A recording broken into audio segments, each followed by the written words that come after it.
Okay, hi everyone, good afternoon, and welcome to the MBAM webinar on corporate liability provision of the MACC Act, an overview brought to you by MBAM Contracts and Practices Committee. So before we start, right, I'd just like to do a few housekeeping announcements. First of all, the audio and video function both have been disabled throughout the session to avoid interruption. And if you have any questions to ask, you can actually drop in your questions in the chat box. Or if you would like to speak to our speaker later on, you can actually raise your hand and we will actually unmute you so that you can speak to our speaker directly. And at the end of the session, we also hope that we can actually take a screenshot of everyone who are in attendance today. And if you have any further questions after this session today, you can actually contact MBM Secretariat, Mr. Lani Lim, or myself, Chian. And so first of all, I'm just going to introduce the speaker, Mr. Alan Kirupakaran. He is the partner at Oaks Consultancy. He has over 30 years of diversified experience in the private, public, and civil society sectors in the areas of governance, integrity, and anti-corruption, strategic planning, and training. So without further delay, please allow me to welcome Mr. Alan. Hi, Cian. Thank you so much. Good afternoon, everyone. I'm really glad to be able to join you all today to give you this overview of corporate liability. As Cian mentioned, we will try to take your questions at the end of the session. However, if there are some pressing questions that you'd like to ask, do put in the comments, and we'll try to address them. Yeah? Okay. We have about an hour till 3 o'clock, so if everyone is ready, we'll get started with the introduction to the slides. Can I get the next slide, please? Yeah. So this is what we'll go over with the durations. I'm going to give an overview of what corporate liability provision in the Act is all about. So essentially, I will cover the wordings of the amendment, what it means to companies, what the penalties are, and then we will move on into what the defenses are that companies can put in place to protect themselves against this corporate liability. Yeah? And then we'll have Q&A after that. So I hope to be able to cover all these points and answer all your questions to the best of my ability. Yeah? Okay, all right, so we'll get started. Next, please. Okay, just to give a bit of a background, corruption cases in Malaysia. So this is the statistics in terms of number of arrests that MACC has had over the last 3 years from 2017 to 19. And the reason I'm showing this slide is I just want to give you a bit of a background as to why corporate liability has come about. So as you can see, the number of civilians or people from the private sector who are arrested is much higher than government. Very broadly speaking, this is of course not a formula, but very broadly speaking, generally corruption cases in Malaysia involves the private sector giving to the people in the public sector. Okay, so in making efforts to address corruption, we tried a couple of things. I used to work in the government previously, so we've put in place processes to reduce the asking, yeah, from people who are in a position to ask. Came up with mixed results, but one fact that we cannot run away from is that the giving always happens. So that is essentially the main driver as to why this provision came about, to stop as much as possible the act of giving, because we don't give, there's nothing for someone to accept. Okay, so that is a bit of a background as to the thinking behind the corporate liability provision. Next. So these are the timelines with regards to the Act. It was one of the last acts of Parliament before of the 13th parliamentary sitting. So just before GE14 in March 2018, this amended bill was passed, and it was, I think, notably one of those very, very few acts or amendments that was passed with almost unanimous support from both sides of the aisle. Yeah, so that was very good. It showed that everyone was committed to fighting corruption. So it was passed in March 2018, gazetted shortly after, Royal Accent last year, and this is the date that everyone should be mindful of. As of 1st June this year, the act was enforced. Okay. When we drafted it and when we passed it, the idea or the planning was that once it was passed and gazetted, companies or the private sector was to be given sufficient time. We sit in the range of 2 years for them to understand what corporate liability was and what those defenses or what those systems that they need to put in place. So that was the idea, that was the plan behind it. Unfortunately, as with some plans, it didn't turn out that way. So we are now perhaps at the stage where, whilst it has been gazetted and received the royal assent, it was not enforced, and that time gap between gazetting and enforcement was supposed to be the time when companies got their systems in place. I think we find now, because it has been enforced, now companies are scrambling to find out what they need to put in place. Yeah, but the important thing is that from today's session, hopefully, each and every one of you will have a fairly good idea as to what you need to do to put those systems in place for your defense. Okay, next.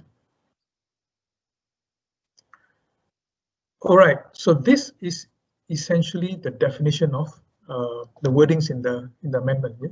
A commercial organization shall be deemed to have committed an offence if a person associated with it corruptly offers or gives any gratification to any person with the intent to obtain or retain business. So essentially, if any person associated with an organization does a corrupt act, yeah, and corruption just doesn't mean paying money. Yeah? There's a lot of other things which I'll cover in a while. The organization will then to be deemed to have committed the offence. Okay, so that is the definition. We are now moving away from defining the person who commits the act as the only one who is involved, only one who is criminally liable. We are now placing the organization as well within the same sphere as well. Okay? Next. Yes. So who are these commercial organizations? Essentially, most companies that are registered in Malaysia. Under the Companies Act, Partnership Act, companies formed under limited liability, and even foreign companies who have partnerships or subsidiaries operating in Malaysia. Okay, so it covers a very, very wide range of companies who are registered in Malaysia. So they all come under the ambit of corporate liability. Next. So it further provides, Section 17A further provides, when the offence is committed. So remember the previous slide, it says the commercial organization is liable. So when the commercial organization is liable, who in the organization is liable? So here, the Act states that anyone who is a director, controller, officer, or partner, or who is concerned with the management of the company, is also deemed to have committed the same offence and will be similarly held liable to punishment.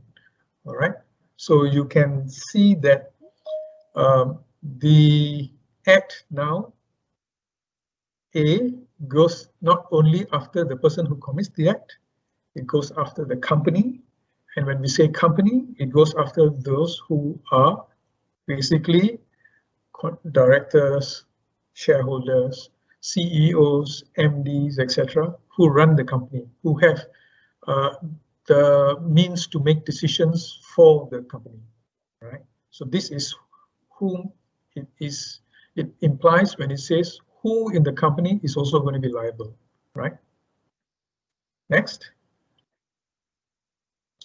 So, in a nutshell, the one who commits the offence is firstly someone who performs a service or an act on behalf of the company. So do note that this is not only restricted to your employees, right? Also applies to those who commit acts who are employed to benefit the company. So this could include your agents, your consultants, your brokers, your third parties whom you have a commercial arrangement, who you compensate to act on your behalf, right? So anyone who acts on your behalf is a representative of the organization. So they are the ones who will be the first line of individuals who will be targeted as having committed the act. Next. Who is going to be criminally liable? As I mentioned earlier, once that is proven that the act was committed, is going to be held liable, then either the director, controller, officer, partner of the organization, MD, CEO, will also potentially be held criminally liable. I say potentially because the decision on whom to go or whom to charge will be made by the MACC based on their investigations. So it's very important to at this stage to understand the realm of this amendment. Yeah. So previously we had individuals who were arrested, who were charged, who were then, if found guilty, they paid the penalty. Now the scope is so much more wider. That same individual will still go through that process, but the organization via its directors or partners, etc., is potentially can be in the same shoes as the person who actually pays the money. Okay. All right. Next, please. So these are examples of corrupt practices.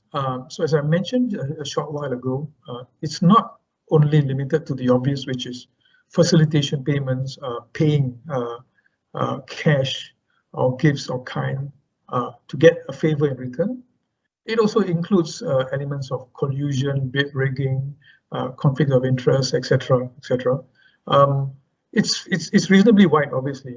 Corruption acts occur in a very different ways.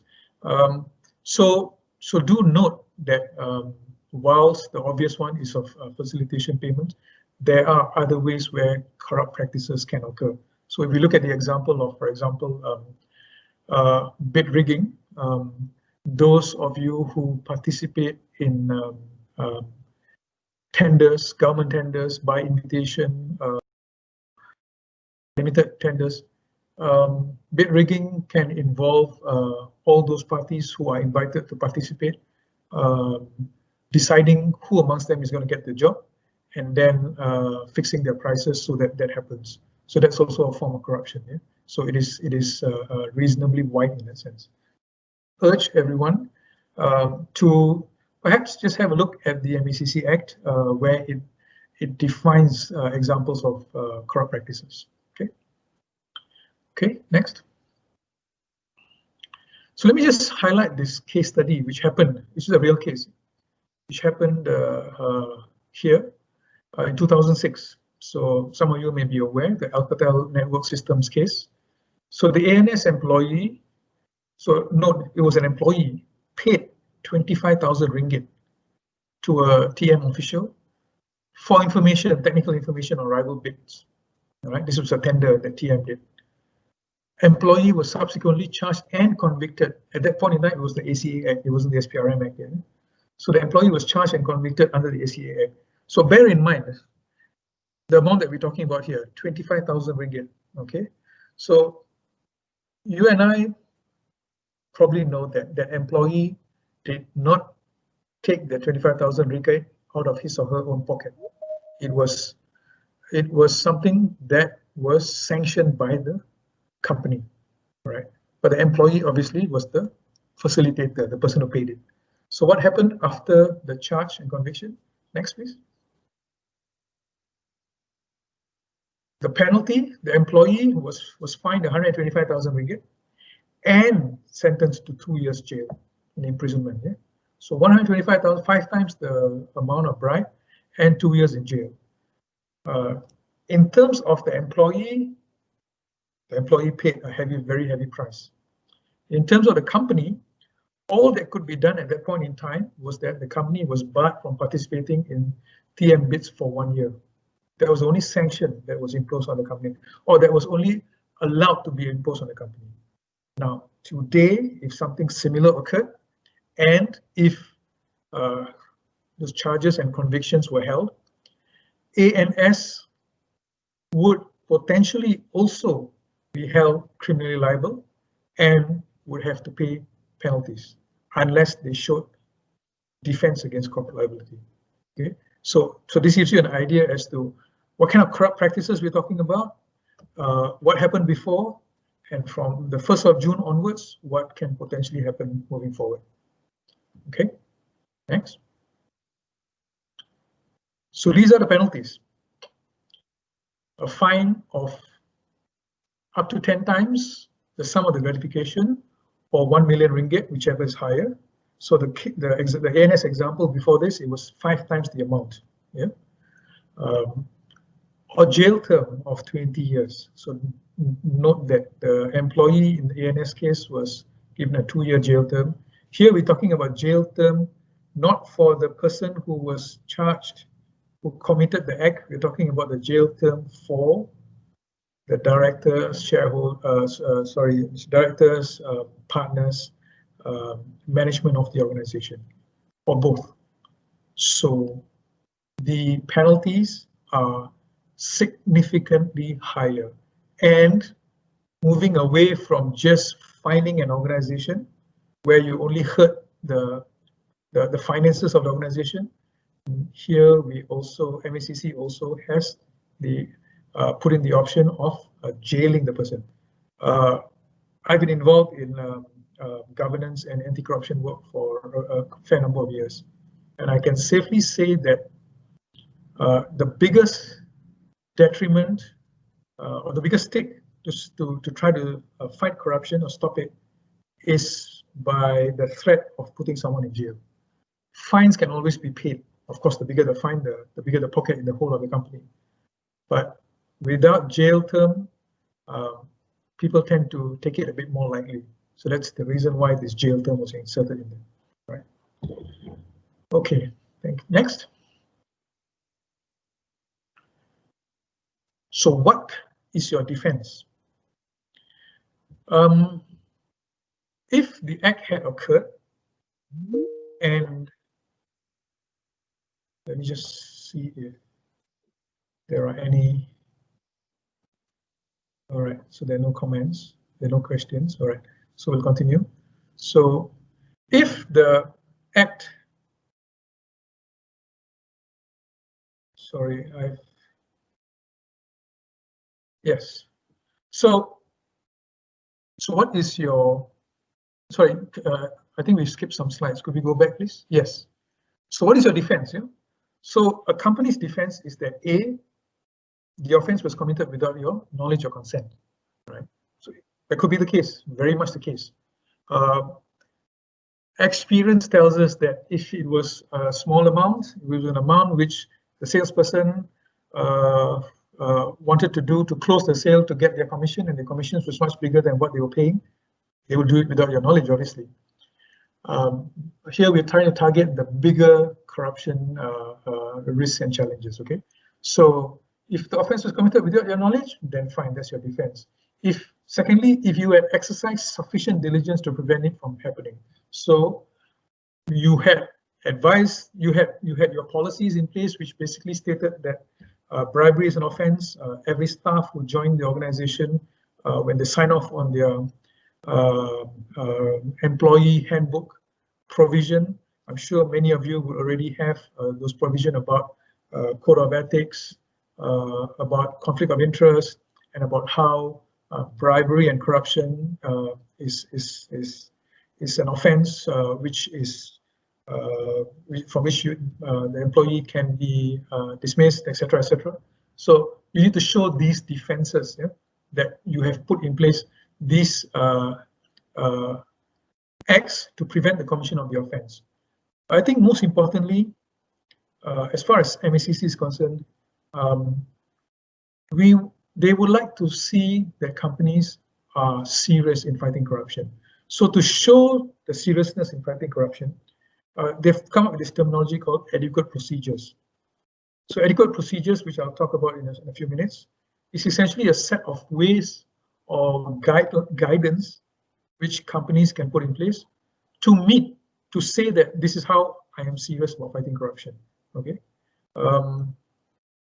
it varies from company to company what you need to do, which again I'll speak in a few minutes.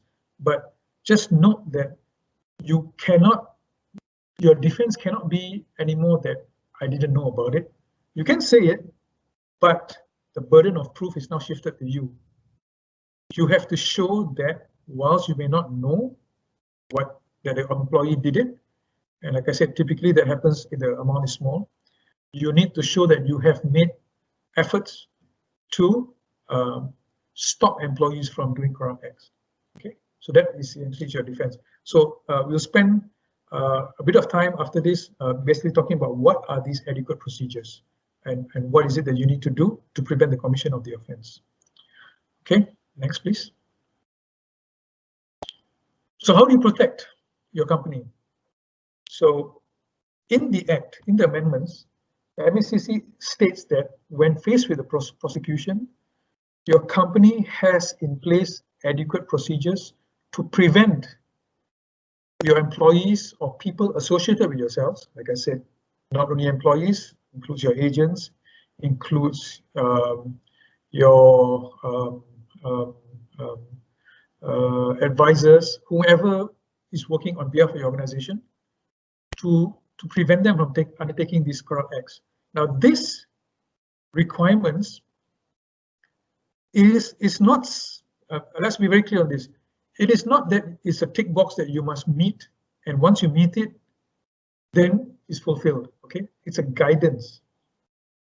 It's a guidance for companies. You go through the adequate procedures to guide you as to what you can put in place, right? At the end of the day, if a corruption incident should occur, the courts will decide whether the company has the necessary safeguards. So the courts can decide based on the crime that was committed, based on the amount that was involved, based on the steps that you have taken, which could be basic steps. The courts could still decide that there is sufficient and the company does not have to be held liable. So it's entirely up to the courts. So what this adequate procedures is it's a much more wider ranging set of rules.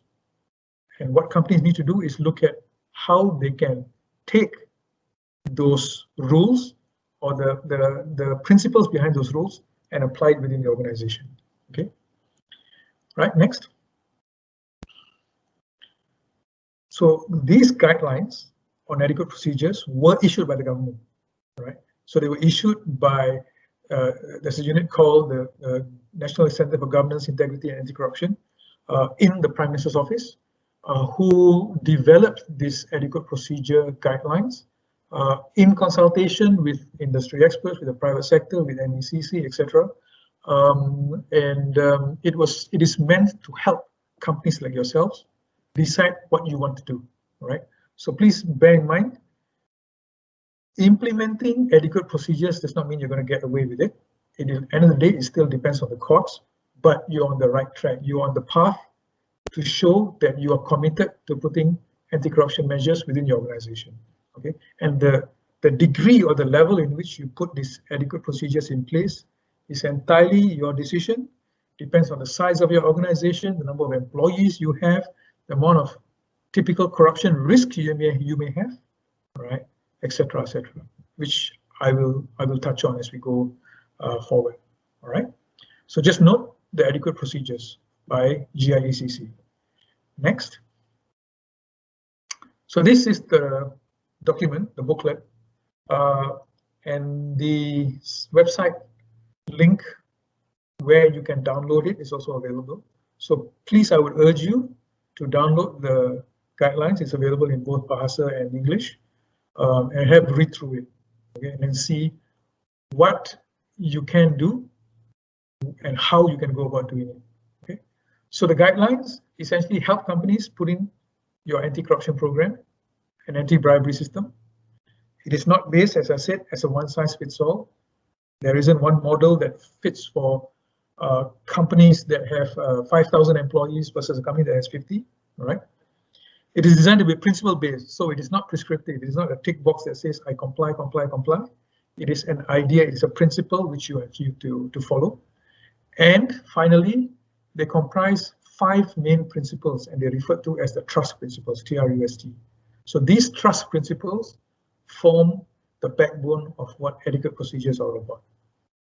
Okay, so now we will delve into what are these trust principles and what do they mean, how do they apply to your organization, and how can you implement them as your defense against corporate liability. Okay, so we'll go into the trust principles now. Next, please. So these are the principles, the 5 broad principles. Yeah? As you can see, trust takes its name from the first letters of the principles. Top-level management commitment, risk assessment, undertake control measures, conducting a systematic review and monitoring and enforcement of those measures, and finally training and communicating, all the above. So these elements, these 5 principles, form the basis of the trust principles, and they form, once implemented, what you will call a functional anti-bribery management system. So you have a system which is essentially a collection of principles, processes, etc., which work not independently, they work with each other, involving various stakeholders to show that you have measures in place to fight corruption. So that's what an ABMS or anti-bribery management system is all about. All right.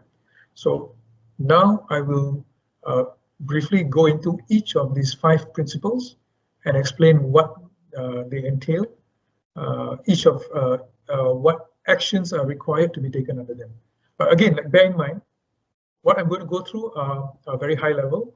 Details of it are available in the document which the previous slide showed. So I would encourage all of you to download it and have a read through it to get further details about it. But what I'll do now is I will highlight the main points of each of these 5 principles.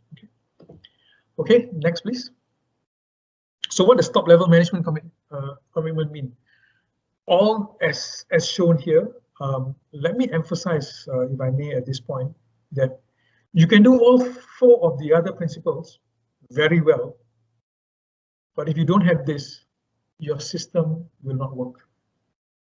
Your system will not work because there is no buy-in from the top. Okay, so it's very similar to when you're engaging or prospect with a customer, and you promise the customer everything, and you meet all those requirements, and you feel that the customer is very happy with what you're doing and offering. But if the customer fails to sign that purchase order or give you the order, it doesn't mean anything. So again, the top-level management commitment is so crucial, which is why typically I give this presentation to people who run organizations so that you understand what it entails and what crucial role you play as directors and partners in the organization in making sure that you protect your organization against corporate liability. Okay, so this top-level management, the points that are shown here are fairly straightforward. Having a clear, consistent message. So again, here, what I always tell organizations is, most everyone has a website, has your company website. So just put, at the very least, a statement on your company website, where apart from talking about your products and your management team, etc., you have a statement on your support for anti-corruption measures and conducting business in an ethical manner. So it's just a 1-paragraph statement, but it goes a long way to tell all your stakeholders that you are serious in fighting corruption. Okay, so it's just a 1 paragraph that you could put on your landing page, which helps in sending that message. You promote the culture of integrity within organizations. Of course, this is all via examples. I've dealt with many companies along the way, and they all have very different ways of doing things. The one example I always remember is the company that actually went to the extent of identifying staff, employees who show high integrity in doing their work. That means who have got good ethical behavior, and they actually reward them. So it's singling out employees who do their job with integrity in a very ethical manner, and rewarding them, just like how most companies would reward your top salesperson, your best employee, etc. Here, the particular company gave very high emphasis on integrity. So that shows that the culture of that organization, just by doing that, showed that, as far as it was concerned, its main one of the main criteria for assessing its employees, and this came down to even when they did their annual assessment, is the level of integrity that they have, or they showed, or the examples that they showed. Okay, so that's what we talk about in terms of promoting a culture of integrity, etc.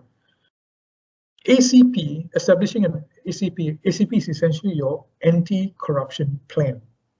Okay, now earlier I had spoken about with the trust principles, the 5 trust principles, you will create an anti-bribery management system. The anti-bribery management system is the final product, it's the system itself. The steps to get there is you need to have a plan, an anti-corruption plan. So the next slide will talk about what the anti-corruption plan is. But here, the top level management must sign off on that plan. So any major decision related to putting in anti-corruption practices for your company must get board approval. And this is something which I will emphasize is very important. So it's just not something which you pass on and you delegate to someone else.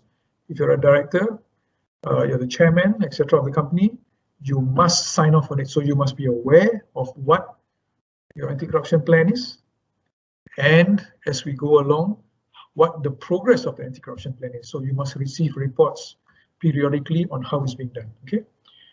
You must have a whistleblowing channel within your organization to encourage people to whistleblow. These are actually very standard requirements in an anti-bribery management system. Make sure that you allocate enough resources. This is, again, can be a challenging point, especially in these challenging times right now that we have.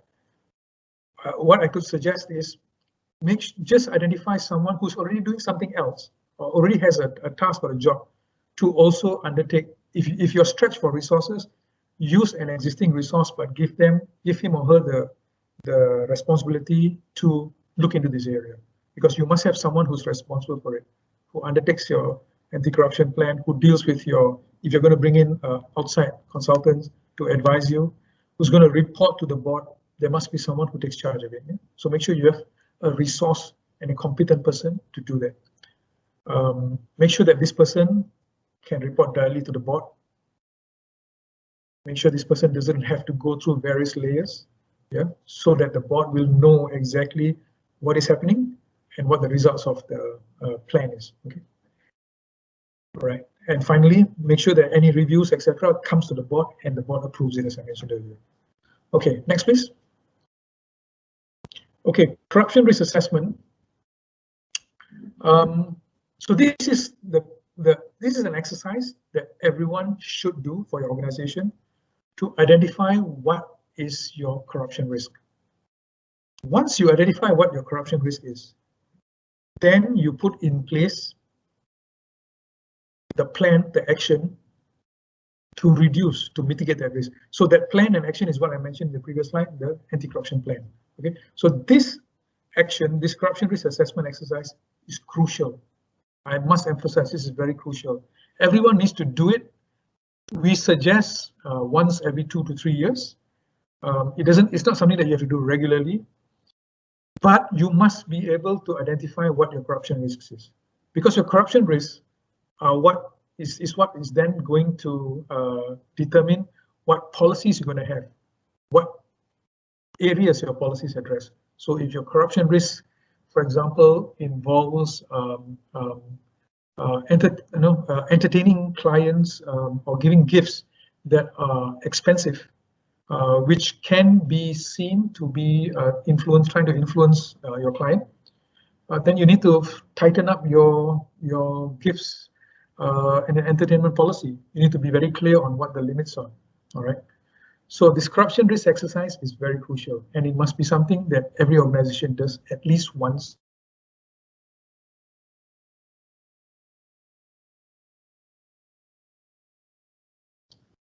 It can be done standalone. It can be done if larger organizations, you do your general risk register. You can incorporate it as part of your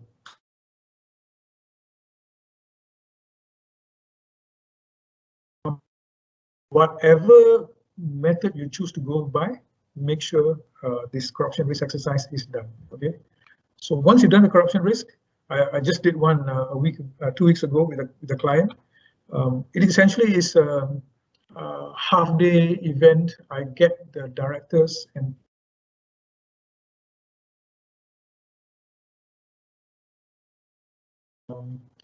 head of sales, procurement, etc. We all sit down and then we talk about the business, the company's business, and what challenges they face in terms of corruption risk. Okay, and so where these risks occur, how do they occur, what are the reasons behind this risk occur. So we discuss all that, and then we come up with identifying the risk and what the mitigating actions need to be taken to overcome it. Okay, so that's to give you an idea of what this corruption risk exercise is all about. Okay, next. Next, please. Yeah. So once you've identified your risks, then you need to undertake control measures. So here is where, as I said, you need to write up policies, or you need to look at your processes which will address those risks. So like the example I gave earlier about excessive entertainment claims. Yeah. So you look at your gifts and entertainment policy and define what limits you want to give to different groups of people. Okay. You need to also probably have a donation and sponsorship policy. Okay, a lot of companies will receive requests from your clients and your customers asking for sponsorship, which is not wrong at all. But again, you know, there sometimes can be a gray area with regards to how much you give and how you give it, and ensuring that whatever process that you go through is documented. There must be black and white. Yeah, it can't be one of the biggest challenges with corruption is that sometimes you can't see it, right? So documentation, making sure there's an audit trail is always very, very important. So you you undertake these control measures. You also, the second point, you also must do due diligence, right? So due diligence is very important for two groups of people. One is within your organizations, people who are in specific roles. So, for example, you're bringing in a MD or a CEO, someone to run the organization. You'd obviously, I'm not saying something new, you'd obviously have a duty exercise done on him or her. Similarly, you'll have a duty exercise done on your partners, done on your contractors, done on your suppliers, etc. Yeah? Because with corporate liability, it is not only limited to you, as I said, people who are associated with you as well. It may not directly come back to you, but what is most important under this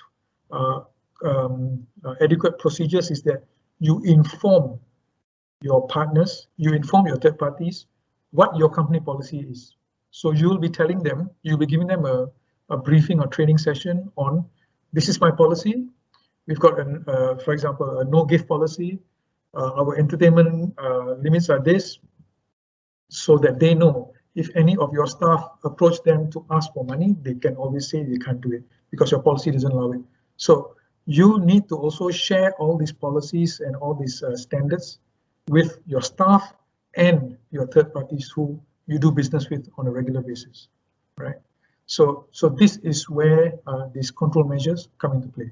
Okay, so you can see there is a flow. Okay, top management buy-in, what top management needs to do the risk assessment exercise, identify what your corruption risks are, and then do these control measures, which is the policies to address those risks you identified previously.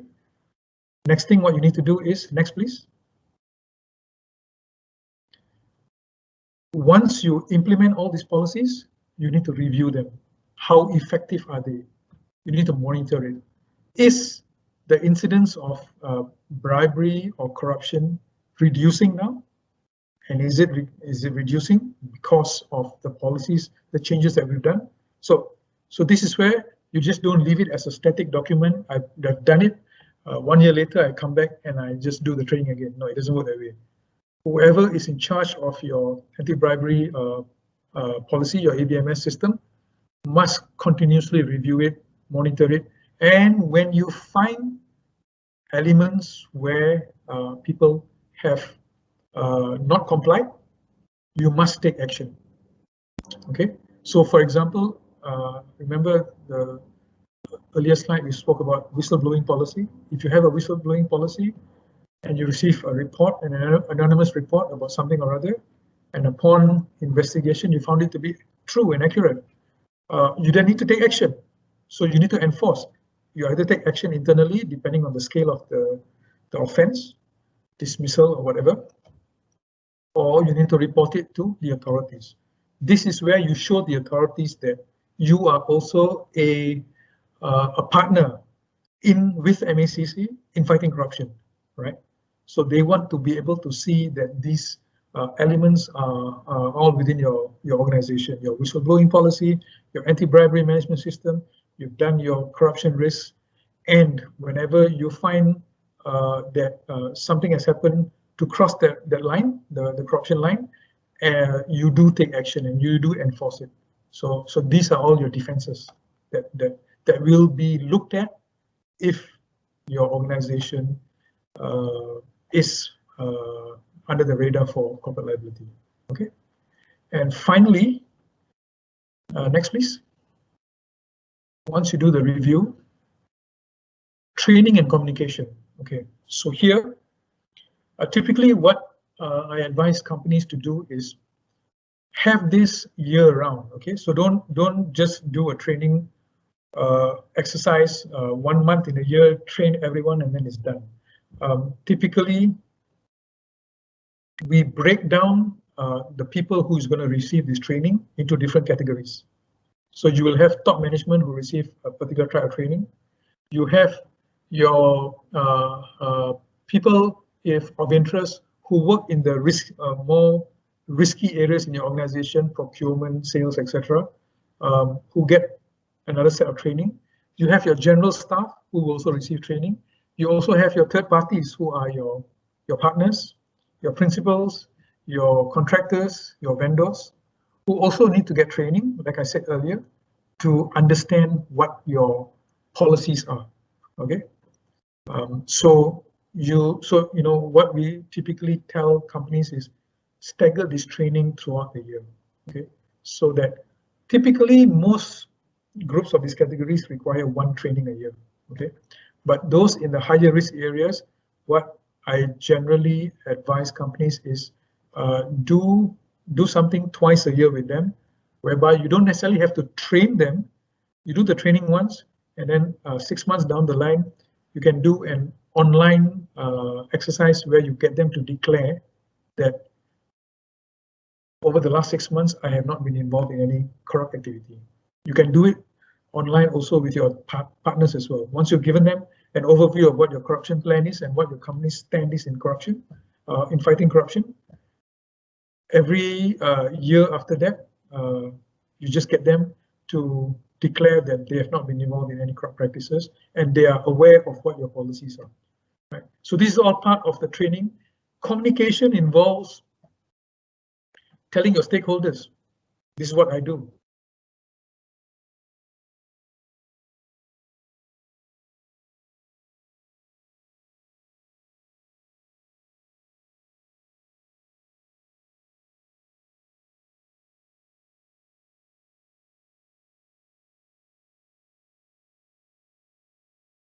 Hello, sorry, are you all seeing me?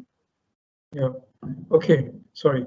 Yeah, so communicating via your website, we're communicating via your name cards, having simple stickers on the fighting corruption, on your company assets, etc., etc. There's so many ways of doing it. I mean, if you've got a HR team, communications team, they will know how to do it.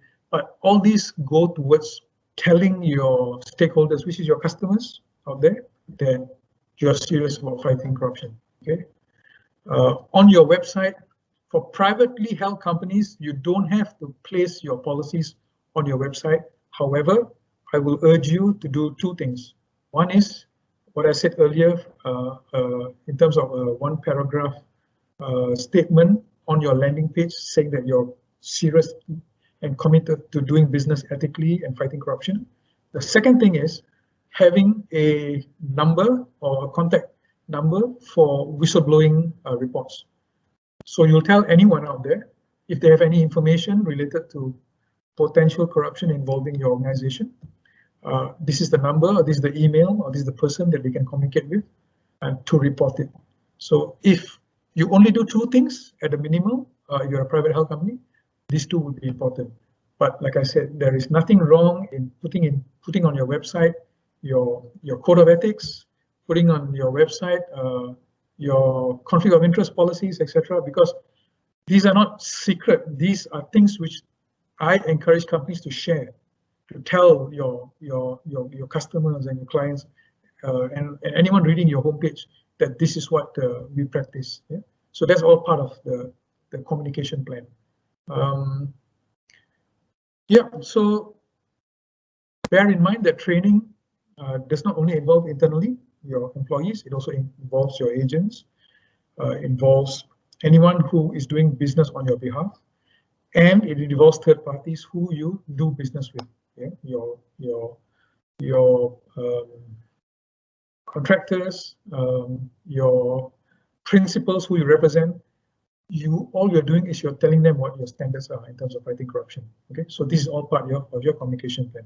So that is generally the 5 principles of the corporate liability, the adequate procedures, and the main points of each of these 5 principles. Okay, so as you could see, they all follow a process: top-level commitment, doing your corruption risk assessment, identifying your corruption risk, writing your steps, your policies to address that risk, monitoring those policies from time to time, and then training and communicating all your steps with your stakeholders. Okay, I've got one more slide, the last one, where I summarize the main points. Next, please. So, in a nutshell, Section 17A applies to the givers of corrupt acts. It's not the receivers, so the givers. And as from the first slide that I shared with you, it typically is, givers are typically coming from the private sector. Now the burden of proof is now reversed from the prosecutors to the directors. Okay, so the prosecutors are going to say, we have this case where the staff has been found guilty, has committed this act, and now we're going to come after the company and by extension the directors. So now it's up to the directors to show that they did not commit the offense. And how do you do that? By having the adequate procedures as explained earlier in place. Okay, so that is your defense. So to take your takeaway from today's session, what should you do moving forward? Firstly, download that adequate procedures booklet from the slides from the website I mentioned. I think you'll get a copy of this later. Secondly, conduct your corruption risk assessment exercise. So do that exercise to identify what your corruption risk is. If you have internal people who are able to do it, then it's fine. If not, you get external parties to come in to help you do that. From that corruption risk exercise, do up a anti-corruption plan and write your policies. Many of you already have policies in place. What you need to do now is enhance those policies. Yeah, there may have been gray areas. There may be areas which you didn't address at all. So put in the wordings, the appropriate wordings in there. And once all this is done, share all these policies and all those features with your employees and with your third parties. And that essentially is what is expected of organizations to protect yourselves from corporate liability. Okay, that concludes my slides. I will be happy to take questions or queries from anyone. Mr. Allen? Yes. So I think if you look at the chat box from Mr. Lau Yuman, he's asking, is there any guidelines on the allowable maximum amount that can be considered as donation or? Okay, all right, yeah, I see the question. So yeah, Mr. Lau, there is no guideline. So in terms of this particular question, the limits are entirely set by you, okay? But bear in mind, if you're going to be having a limit which is very high, and you're constantly going to, because your limit is high, you're going to have customers or clients receiving gifts or donations to that limit, and you then keep getting, how shall I say, business from that customer or client, that is going to raise doubts if a case occurs. Okay, so my advice generally to organizations is do what is practical. So the guidelines would be, there are many companies who actually say, if anyone wants a donation or a gift, write in officially. The decision is made by the MD or the board, and internally you have a limit of a certain amount. We live in a country where we've got lots of festivities, where we've got lots of requests for donations. So it's a very practical question that Mr. Lau asks. My answer would be, set a limit which is practical. There is no guidelines that say what is the maximum and what's the minimum. Based on your business, set a limit which will not raise questions as to it being seen as a backdoor way of giving something to your clients. Yeah, so that would be my answer there. I see another question from Raymond. Does ISO 37001 adequately address the requirements of trust? Yeah, in fact, trust, ISO 37001 is much wider. It's much wider. So all the elements of trust is in ISO 37001. So if your company was embarking on ISO 37001, you would generally be covering all the requirements of the 5 trust principles already. Yeah. So has got certain processes which you have to follow through, whereas this trust element takes, if I could say, the key elements of the ISO 3701 system, the key elements of it, and puts it under trust. Okay, so if your company is already deciding on the path to ISO, then you'll have covered your trust requirement already. Okay. There's another question here from Arina. Food gifts during festival. So again, yes, it is allowed. It is fairly similar to the question that Mr. Lau asked. What is allowed is what you define in your policy. Okay, so if your policy says, for example, let's take an example. If your policy says that you allow donations, so food gifts would be a donation. Okay, you allow donations for festive occasions, and the limits to those donations are, let's just say, for example, 5,000 ringgit. All right, so your policy would say donations for festive occasions is allowed up to a maximum of 5,000 ringgit. If you then choose to, you can say what kind of donation it is for. Arina mentioned food. You can put in other things in there as well. What you need to do is just define what the limit is, and most importantly, who approves it. Okay, so in your policy, you will say $5,000 limit, 5,000 ringgit limit for festive season. It will be approved by the MD. It must be based on official letters from the requester, and this is the process that you must follow through. So if you have all that in your policy, you're fine. There's nothing wrong with that.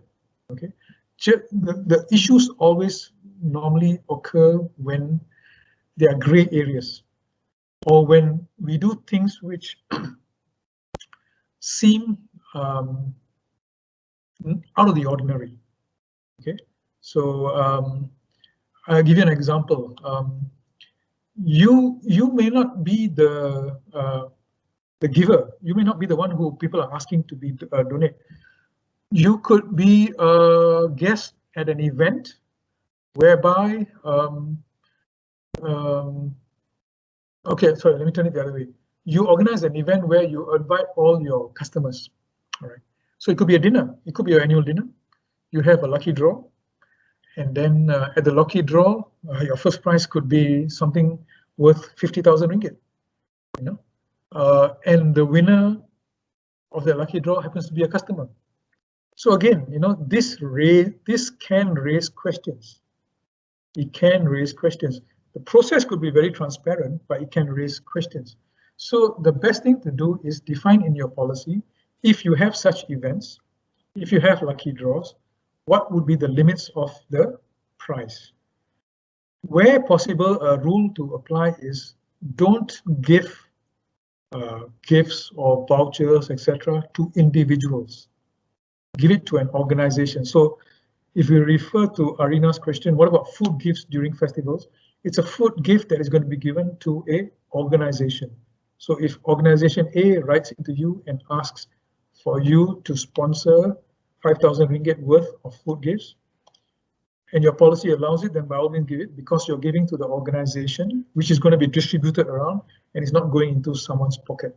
Okay, so bear in mind, it's to answer all these questions, it must be based on what your policy allows. And what your policy allows is entirely up to you. There is no law that says the limit for food gifts is 5,000 ringgit. There is no law that says that your entertainment limit for this staff is this much. Is entirely what you deem to put in place. Okay, just make sure any requests must come with documentation. There is no entertainment that is done without supporting documentation, because then you don't know whether the entertainment took place or not. Okay, Mr. Lau had another question. How many procedures are required to satisfy adequate procedures? There's, again, Mr. Lau, those 5 main principles, the TRUST principles, look into each of them, look into what each of them expects you to do. Like I said, smaller companies don't have to do everything. So smaller companies may not be required to address things in so much detail. But what is important is that you look at your size of your organization.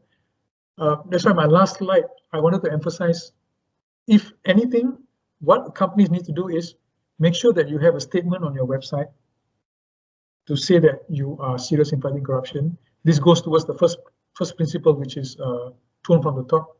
Make sure you have a whistleblowing policy on your website, the numbers to call. Make sure you do a corruption risk exercise. You identify what your risks are, document it. Okay, nobody's asking that you spend a lot of money doing this. Make sure the right people in your organization sit down in a room, preferably with advice from an external party who can guide you along the way. List out what your corruption risks are. From there, look at your policies, change your policies, improve your policies. Where you don't have policies, write new policies. Again, if you can't do it internally, get advice from outside to do that, and then train your staff, train your partners, and communicate all this. So that is in a nutshell, that is the procedures that you need to do. Whether it's 10, whether it's 100, depends on to what degree of detail you want to go down through. Okay, Mr. Lau. Raymond's question was, does government publish their limits for gifts or meals such as bomba inspection? Yeah, it's a very good question, Raymond. The answer to that is yes. But as we have also learned that the problem is that not many people know what these limits are. So you don't know when a government authority comes to do something. So let's use this example of an inspection in your premise, what you're not allowed to do and what you're allowed to do. And that's a very good question. And in fact, I'm working with, I'm talking to the government separately on addressing this very question from Raymond. Put up on one website, one government website, what are the do's and don'ts for government officers who deal with the private sector? What can they do or what can't they do? Can they participate in a golf tournament organized by a company? Can they ask for donations for this event from a private organization. So we've started to have that conversation with them because we realize this gray area that currently exists. A lot of people don't know, and you are reluctant to say no sometimes, which I can understand as well, you know, when the requests are made. So it's a discussion we're having with the government, and they've said it makes sense to put it all on one website, concise it in one area, so then it will be blasted to everyone, so everyone will know how they what are the limits for the different agencies that they deal with. Then it will make your life much easier as well. Yeah, good question. Thank you for that. Okay. All right. Okay. Ramesh had a question. Is it necessary to conduct a survey on the third-party vendor related to before engaging? Yes, Ramesh. The short answer is yes. What I would say is not necessarily a survey. I would suggest doing the due diligence. So what you do is any third-party vendor that you have, you need to do a DD on them. So it's just like how you do a bank does a DD on a customer that is applying for a loan. You do a due diligence on that third-party vendor. Typically, what you do is you do an online search. Has there been any cases against them? The best way to also do it is you get them to make a declaration. Online searches can only give you so much. What we advise companies to do is do an online search by word of mouth, do all those other things. If you want to, you can do company searches on individuals related to the third party. But at the end of it, you have a template whereby you ask your third party to sign off saying that they are not or have not been involved in any corruption cases, and they make this declaration to you. Once you get that from them, so they are declaring. And as far as you're concerned, you have already done your duty, and they have declared to the best of their ability. If anything happens before that time of the duty is done, they have to answer to it. All right. For you, you have covered yourself. So do due diligence on third-party vendors and ask them that question before engaging with them. Yeah. Okay. So I think that's all the questions for now. Yes. And there is just one last. Okay, one last question. Shall I take that? Shall I take the last? Yes, one last question. Yes. Yeah. So Mr. Kopp asks, are the directors of a company liable if a staff is charged for corruption? Yes, Mr. Kopp. Directors, partners, MDs, CEOs, people running the company are liable if a staff is charged for corruption. And the director's defense is they have a system in place. They need to show that they have a system in place. So the system in place is what we went through earlier, the 5 elements of trust, which is the adequate procedures. So I would suggest, as a takeaway from today's session, download that document, just have a read through it, and look at what steps that you can start taking. Because you need to start taking the steps. Bear in mind, it came into effect on the 1st of June, so we're already into it.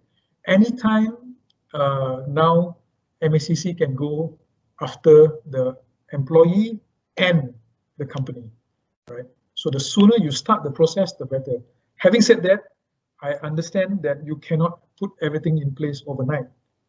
Just make sure that you get the ball rolling. So to get the ball rolling, do your corruption risk assessment, do the exercise, identify your corruption risk, start compiling your policies, etc., and start seeing how you can start strengthening it. Yeah. So you feed into all those the adequate procedures that we went through earlier. Okay. Of course, at the end of the day, one of the most practical ways of doing it is by engaging an external party, a company, to come in and advise you to do it, because then you'll have a very methodological way of doing it, right? But the choice is entirely up to you. My takeaway for all of you is, please do get started on it as soon as possible. Okay. Thank you very, very much for your questions and for your attention.